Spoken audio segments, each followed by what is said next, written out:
Overton High School's broadcasting department has just won $10,000 in the Delta Technical College High School Video Competition.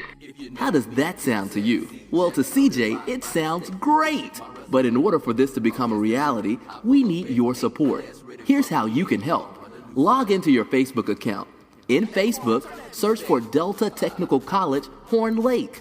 Once there, like their page. Then, pinned to the top of their page, you'll find a post with a graphic that says, Vote Now. Above the graphic, you'll see a link for a scholarship and another for the high school grant. Click the link for the high school grant.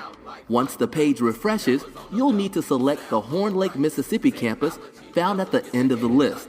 Again, the link will take you to another page where you will find tabs. Choose the tab that reads View Entries, or click the button that says View Entries on that page.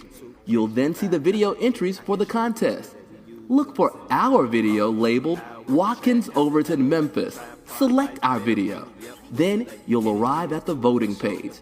Click play to watch the video, and then look to the right of the bottom of the video and click vote. After you vote, you can leave a comment and share it to your page. Please remember, liking the video does not help us win. We actually need votes. So vote and share to help make this comic book a newspaper story as Overton High School's broadcasting department knocks the news out like fight night. Technology helps us get the edit tight. Talent on the left, switcher on the right. We gon' knock the news out like fight night.